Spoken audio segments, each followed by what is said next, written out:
Tuwang-tuwa ang mga kapitbahay ko, matapos ko silang bayaran sa mga utang ko sa kanila. Abot-tay nga ang ngiti nila, nang lumabas sila ng bahay namin. Si Mama naman ay nagising mula sa mahimbing niyang pagtulog, sa mahabang upuan namin na kahoy dito sa munting sala namin. Maaga kayatang umuwi ngayon. Aniya sa akin. Huling araw ko na po sa trabaho Mama. Tinanggal na po ako ni Sir Kai dun. Pumasok ako sa loob ng munting kwarto namin, at hinubad ang mga damit ko. Bago pa kasi ang mga ito, at masakit sa ilong ang amoy. Tinanggal. Bakit ka tinanggal? May nagawa ka bang kasalanan? Ramdam ko ang pagtataka sa boses niya. Wala po Mama, nakalimutan niyo yatang ikakasal na ako. Kailangan ko nang magpahinga, at asikasuhin na lamang ang mga dapat pang ayusin, sa kasal namin ni Kaiser. Nagtapis ako ng malaking tuwalya sa katawan. Akala ko naman ay nakagawa ka ng kasalanan sa opisina nyo. Kumain ka na ba? Saan ka kumuha ng pambayad sa mga taong yun? Sumahad ka na ba? Muli akong lumabas ng kwarto. Kumain na po ako Mama. Kayo po ba? Dumiretso ako sa kusina, at nagtingin sa mga nakatikip na kaldero sa mesa. Tapos na akong kumain. May paksiw pa dyan na bangus. Nakita ko nga ang paksiw na bangus. Kaagad kong nalanghap ang amoy nito, at nangasim bigla ang sikmura ko. Muli ko rin itong tinakpan. Wala pa po akong sahod Mama. In advance lang ni Sir Kaidon yung regalo niya sa amin ni Kaiser sa kasal. Ha? Anong in advance? Nangunot bigla ang kanyang noo. E baka po hindi na siya magbibigay ng gift sa kasal namin, kasi nakuha ko na. Nabayaran ko na rin yung mga utang ko sa opisina at saka, madadala na kita sa doktor bukas Mama. Binigyan niya tayo ng referral para sa hospital nila. Libre na daw ang check-up nyo doon, pati na rin ang mga gamot nyo. Nakakahiya naman. Hayaan nyo na yang hiya-hiya na yan Mama. Ang importante, ay magagamot na natin yung mga nararamdaman nyo sa katawan. E bakit naman nauna na kaagad ang regalo niya? Pwede ba ang ganun? Pwede Ma, kasi naibigay na niya sa akin. Dinagdagan pa niya ng allowance para sa 2 weeks na budget natin. May sasahurin pa naman po ako ng 1 week, at may back pay pa rin akong makukuha. Masama ang tumanggap kaagad ng mga regalo, na malayo pa naman ang kasal. Baka hindi matuloy. Napangiwi naman ako. Naniniwala pa rin kayo sa mga pamahiin Ma. Bahala ka. Ano pa bang magagawa natin? Naririyan na. Napabuntong hininga na lamang ako ng malalim. Magbabanyo lang po ako Ma. Pumasok ako sa loob ng banyo, at sinimulang linisin ang buong katawan ko. Bukod doon, ay naaamoy ko rin ang matapang nitong pabango. Muli ko na namang naalala ang pinagsaluhan naming sandali ni Kaiser, kanina sa loob ng kotse niya. Hindi ko makalimutan kung paano niya ako halikan, at kung paano siya manggigil sa akin.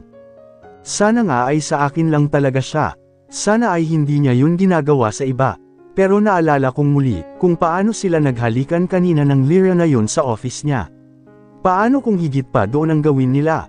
Kung pwede lang talagang tumanggi kanina, pero napakahina ko. Wala akong magawa. Nag-uumpisa pa lang siyang magalit, ay nangangatog na kaagad ang mga tuhod ko. Napabuntong hininga na lang akong muling malalim.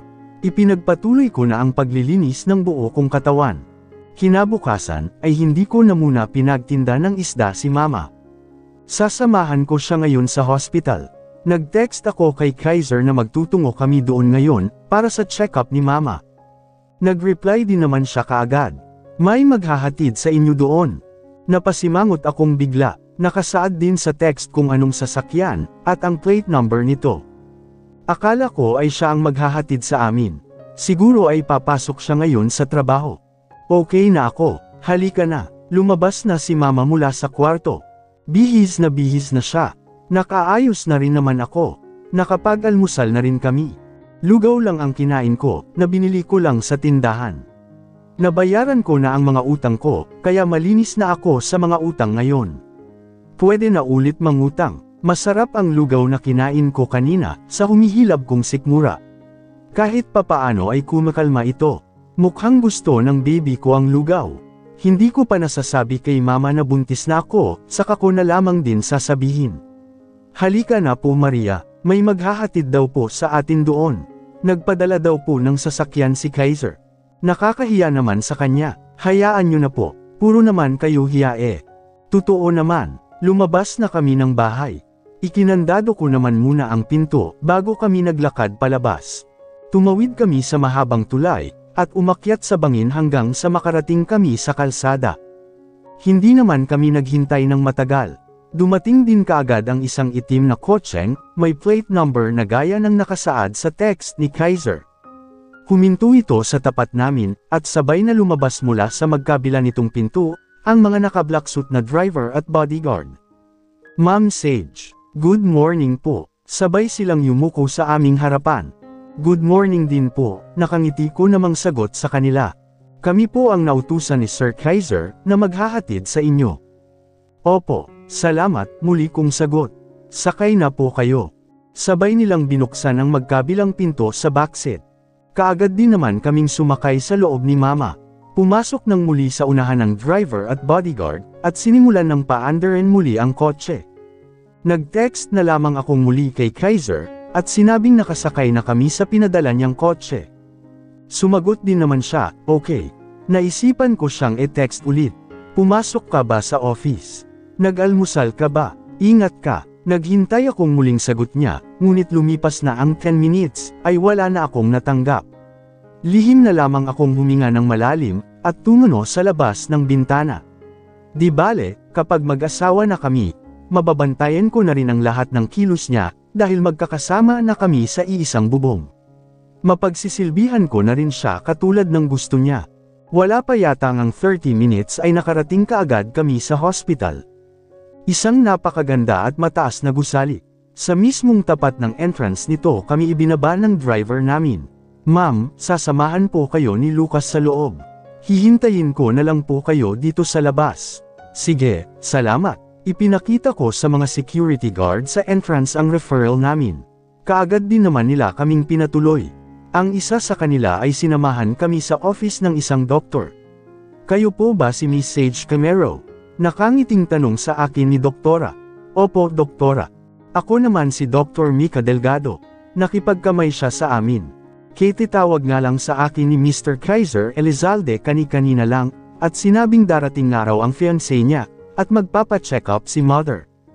Bumaling siya kay Mama. Hindi ko naman inasahan ang sasabihin niya. Tumawag pa sa kanya si Kaiser. Maupo muna kayo. Ano po bang nararamdaman ni Mother? Inumpisahan na kaagad niyang suriin si Mama, gamit ang stethoscope niya. Sinabi naman ni Mama ang lahat ng mga nararamdaman niya. Isinalang ni Doktora Delgado si Mama sa iba't ibang klase ng examination test. Sumailalim din siya sa mga laboratory test. Nagmistula kaming special dahil asikasong-asikaso kami ni Doktora. Napakabait din niya. Nalaman namin na may heart failure si Mama, kaya naman pala nakakaranas palagi siya ng hirap sa paghinga, pananakit ng dibdib, fatigue, at kung ano-ano pang nararamdamang sakit sa katawan. Maraming cause daw ang pagkakaroon ng heart failure, kaya mabos-isang tinanong siya ni Doktora ng mga kung ano-anong bagay tungkol sa nakaraan niya. Mga nararanasan niya at mga gawain niya sa buhay. May mga gamot na ibinigay si Doktora kay Mama na kailangan niyang inumin, para mapababaw ang nakakabahalang sintomas daw nito. Hindi daw nagagamot ang heart disease, pero ang pag-inom daw ng heart maintenance medication kagaya ng anticoagulants at diuretics, ay malaking tulong daw. Marami ring ipinagbawal si Doktora, lalong-lalo na sa mga pagkain na kinakain ni Mama. Bawal ang mga matataba, matataas ang kolesterol, at sodium o salt yung maaalat. Kailangan na rin ni Mama ng mga tamang ehersisyo, pero di pwedeng mapagod. Dapat lang siguro na huminto na siya sa pagtitinda ng mga isda. Isa yun sa mga nagpapahirap sa kanya. Binubuhat pa niya araw-araw yung mga mabibigat na timba, na punong-puno ng mga isda, at inaakyat pa niya yun sa kalsada. Ay titinda niya yun doon sa loob ng ilang oras. Nililinisan pa yun bago ibigay sa mga mamimili. Naaawa na rin ako sa kanya. Ayaw naman kasi niya makinig sa akin. Mabuti na lang, at nakalibre kami ngayon ng check-up at gamot. Mas mabuti kung every month ay nasisuri natin si Mother. Huwag kayong mag-alala, dahil wala naman na kayong babayaran pa dito. At ako na rin ang magbibigay ng mga gamot para sa kanya, saad ni Doktora sa amin. Nako, maraming salamat po Doktora. Salamat po, hindi kami magkamayaw ni Mama sa pagpapasalamat sa kanya. Huwag po sa akin, kundi sa mga Elizalde, sa fiance nyo Miss Sage. Dapat lang dahil magiging member na rin kayo ng mga Elizalde. Napangiti ako pero hindi ako nakasagot. Deserve ba namin ito? Nahihiya ako ng sobra. Nagpaalam na rin kami sa kanya. Masayang masaya ako dahil sa wakas ay magiging maayos na si Mama. O Maria, tandaan nyo yung mga sinabi ni Doktora Ha. Huwag na kayong magtinda ng mga isda, ani ko sa kanya pagpasok naming muli sa loob ng kotse. Ano ka? Paano naman tayo kakain niya? Kita nyo na, ang tigas ng ulo nyo. Kaya kayo nagkakasakit. Buti na lang talaga libre na ang mga check-up at gamot nyo ngayon. Paano tayo ngayon? Wala ka nang ang trabaho. Huwag nyo nang isipin pa yon. Ako na ang bahala. May naiisip na akong ibang paraan, para kahit papaano ay makaraos kami sa buhay na ito. Si Kuya, noon ay hindi ko siya madaingan ng mga problema, dahil nag-aaral pa lang siya, at umaasa sa mga Elizalde, pero siguro naman ngayon, ay may trabaho na o baka nga boss na rin siya ng negosyo niya. Malay ko ba, baka nagtayo na rin siya ng sarili niyang negosyo. Siguro naman ay pwede na niya kami ngayong tulungan ni Mama, kahit si Mama na lang. Kahit hindi na ako, tutal ay ikakasal na rin naman ako. Mama, daan muna tayo sa mall. Magpalamig muna tayo sandali, yaya ko sa kanya. Lalamigan lang ako doon, kaya nga tayo magpapalamig Doon na tayo mananghalian. Parang gusto ko ng siomay sa Chowking. Masarap ang siomay nila doon, Maria. May pera pa ba tayo? May pera pa ako, Maria. Malaki yung ipinasobra ni Sir Kaidon sa akin kahapon. Bahala ka. Yay! Magdi-date kami ni Mama. Nayakap ko siyang bigla ng mahigpit. Napangiti naman siya. Ikaw talaga. Kuya, sa mall na muna tayo ha. Sabi ko sa driver namin. Sige po, ma'am. Nagpatuloy naman siya sa pagmamaneho. Na-excite akong bigla. Matagal na rin kasi kaming hindi nakakapamasyal ni Mama. Hindi ko na matandaan kung kailan pa yung huli. Hindi nagtagal, ay huminto ang kotse namin sa tapat ng entrance ng isang mall.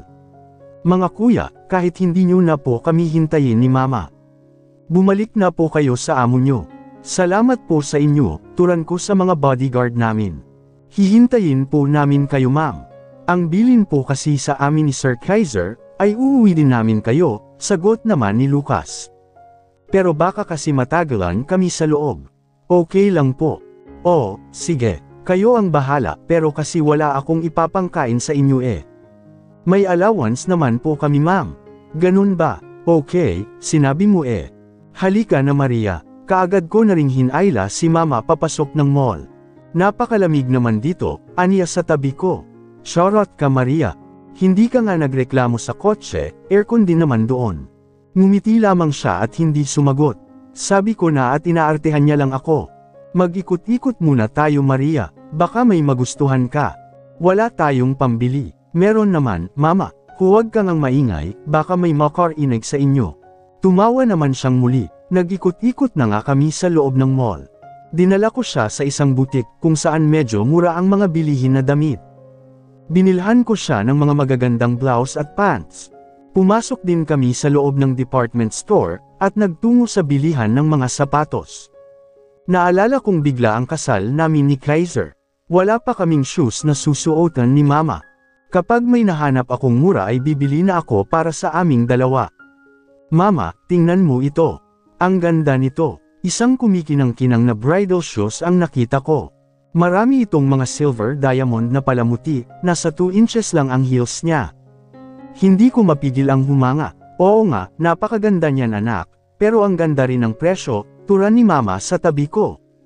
Napasilap naman akong bigla sa presyong nakakabit dito. 10,000. Bigla na lamang akong nanlumo habang nakatingin dito. Naibalik ko itong bigla sa lalagyanan.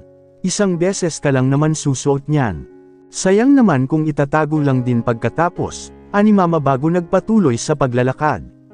Oo nga po, Maria, titingin na lang po ako sa palengke. Kailangan nating maging wise. Nang hinayang ako ng sobra sa bridal shoes. Sobrang ganda niya, pero hinding-hindi ako makakapagsuot ng ganyan. Sobrang mahal. Nilingan ko si Mama, at nakita kong malayo na ito, pero nagtitingin-tingin pa rin ng iba pang mga sapatos ng babae. Kaagad ko na siyang hinabol. Ma, babe, what about this one? Do you think it suits me?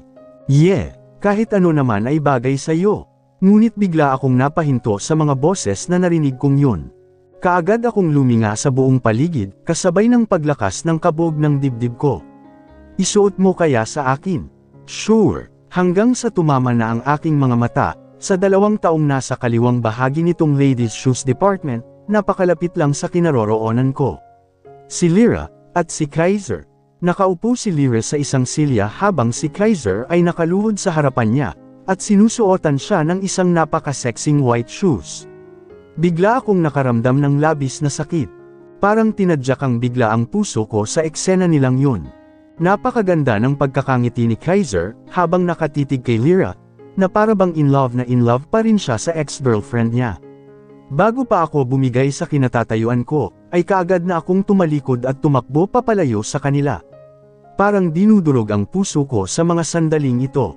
Kung mahal pa niya ang ex niya, mas mabuting siya na lang ang pakasalan niya. Hindi ako magiging hadlang sa pag-iibigan nilang dalawa. Makakaya kong buhayin ang anak ko ng mag-isa. Kaagad kong pinunasan ang mga luha ko sa pisngi, nang malapit na ako sa kinaroroonan ni Mama. Huminto ako sa pagtakbo, at paulit-ulit na huminga ng malalim. Napahaplos na lamang ako sa tiyan ko. I'm so sorry baby, maintindihan mo naman siguro si Mama, kung bakit lalabas ka sa mundong ito na walang ama. Patawarin mo sana si Mama. Okay lang po ba kayo ma'am? Isang sales lady ang lumapit sa akin. Muli kong pinunasan ang mga luha ko sa pisngi at nginitian siya.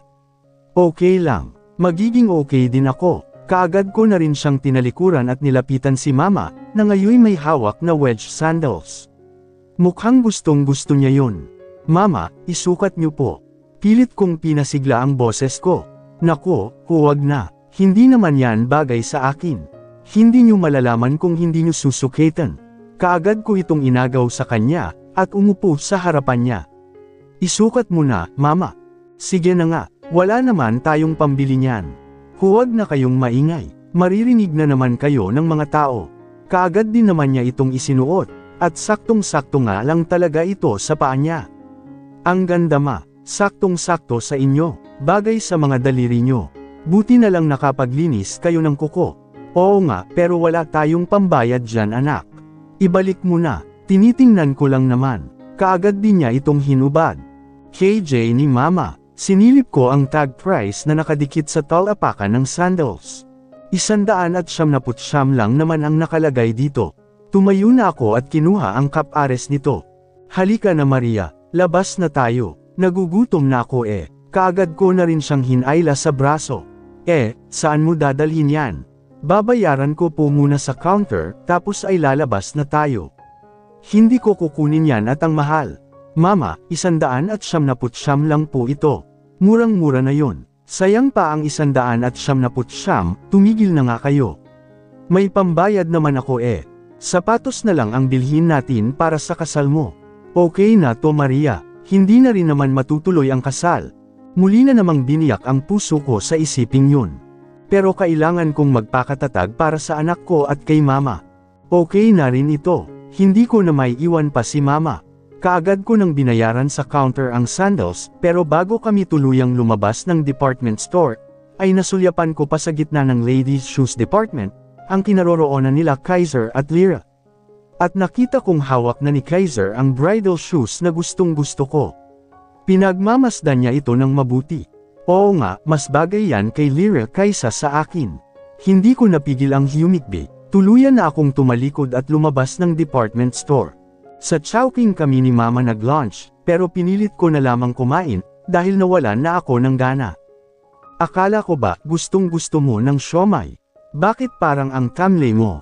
Tanong ni Mama. Mauubos na kasi niya ang pagkain niya, pero itong sa akin, ay halos wala pa sa kalahati ang nababawas. May in-order din kasi kaming kanin. Parang busog pa kasi ako sa nakain kong lugaw kanina Maria. Kaninang umaga pa yon. Tanghali na, naluso na yon dyan sa tiyan mo.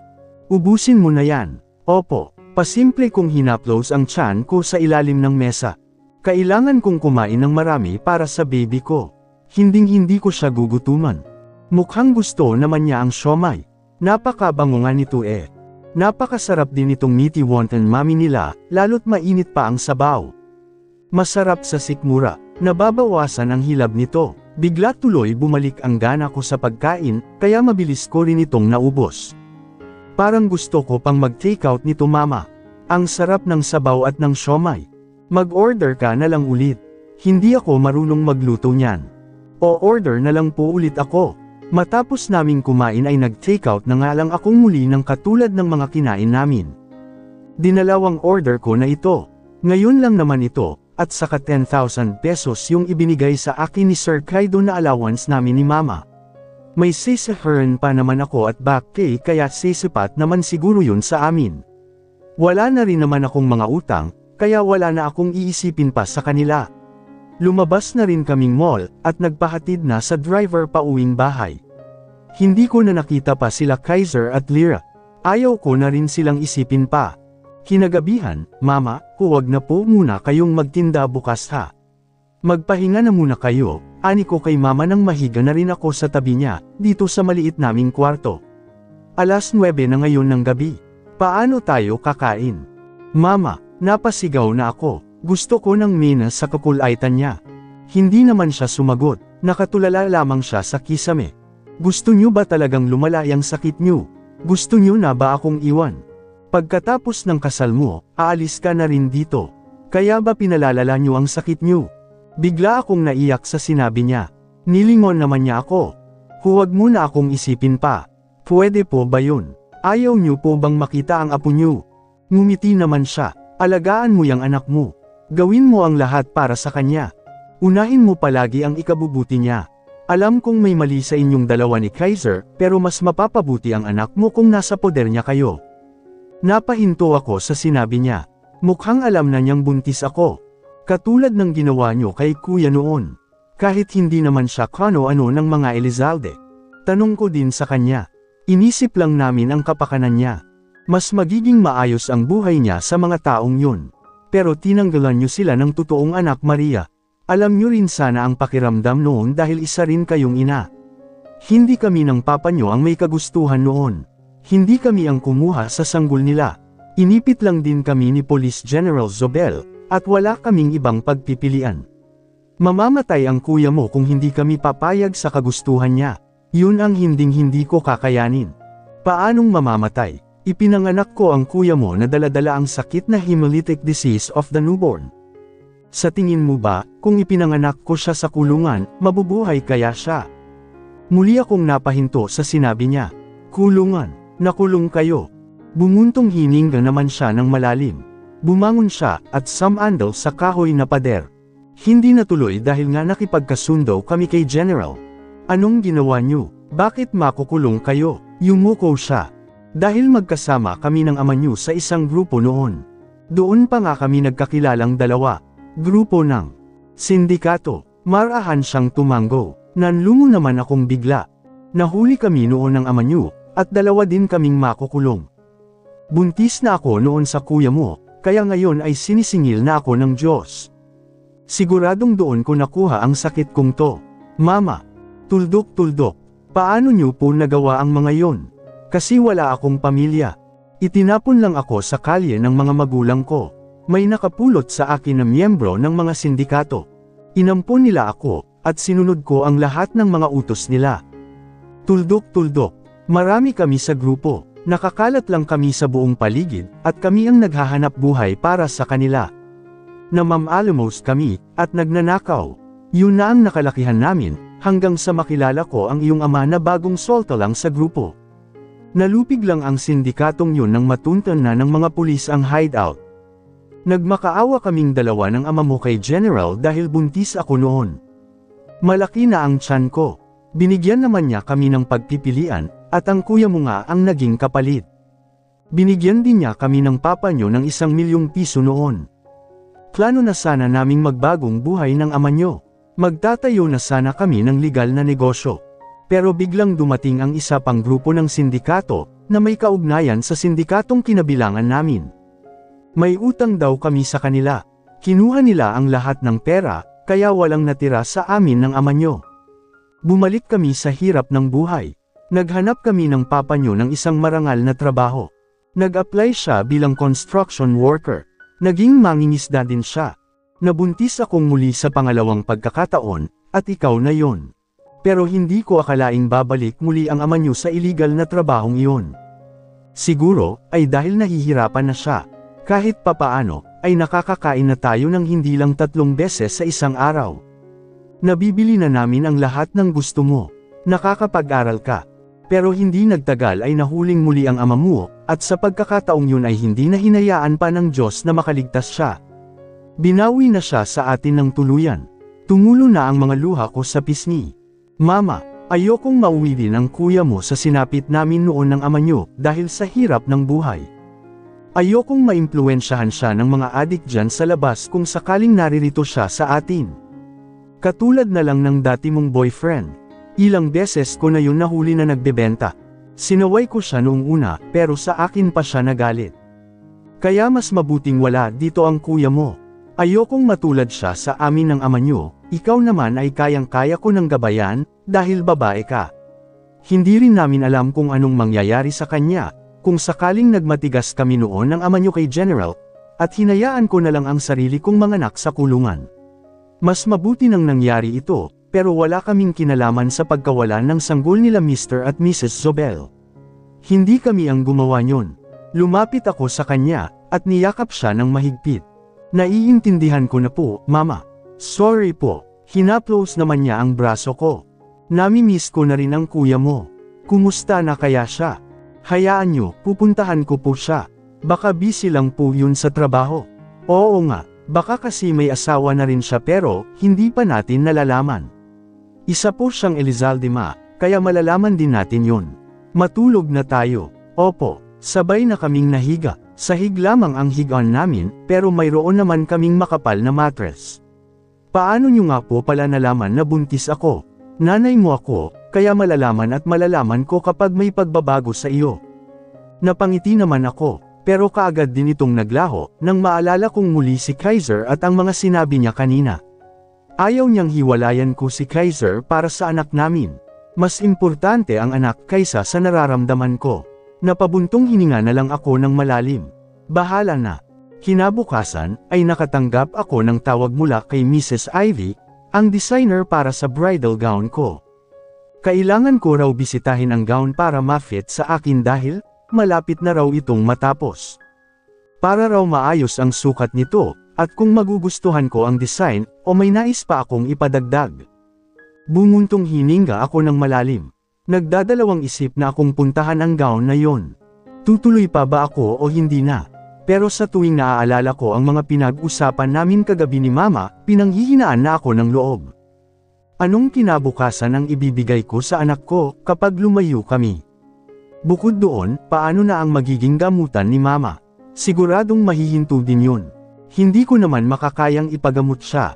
Muli akong huminga ng malalim dahil sa paninikip ng dibdib ko. Naligo na nga lang ako at mabilis na nagbihis. Ma, sandali lang po ako ha. Titingnan ko lang po yung gown kay Mrs. Ivy. Tinawagan mo ba si Kaiser? Mas maigi kung kasama mo siyang pupunta doon. Tatawagan ko na lang po. Sige po Maria, huwag po kayong lalabas ha. Oo, sige, mag-iingat ka. Opo, kaagad na rin akong lumabas ng bahay. Sinubukan ko pa ring i-text si Kaiser. Tumawag si Mrs. Ivy. Pinapupunta niya tayo sa shop niya ngayon para sa gown ko. Kaagad ko itong nisend sa kanya. Naghintay ako sa reply niya habang naglalakad na palabas ng kabahayan. Tumawid ako ng tulay, hanggang sa makaakyat ako sa itaas kung nasaan ang highway. Nil-iPad ng hangin ang buhok ko dahil sa mabibilis na takbo ng mga sasakyan sa harapan ko. Muli kong ni-check ang phone ko, ngunit sabay na nalaglag ang mga balikat ko, nang hindi man lang siya sumagot. Alas 9 na ngayon ng umaga. Kadalasan ay nasa office na siya ng alas 8 ng umaga. Ano kayang ginagawa niya ngayon? At ano rin ang mga ginawa nila kagabi? Hindi naman siya nagpaparamdam sa akin. Naisipan kong i-text Shangel. Hell, nasa office ka na ba? Darating na ba dyan si Kaiser? Kamantik na akong mapalukso sa tuwa, nang mabilis akong nakatanggap ng sagot mula sa kanya. Kanina pa ako dito sa office Sage. Pero wala pa si Sir Kaiser dito. Kumusta ka na? Nagsimula na namang bamigat ang dibdib ko. Wala pa siya sa office. Hindi kaya kasama na naman niya si Lyra? Araw-araw na silang magkasama ng babaeng yun. Baka naman nagkabalikan na talaga sila.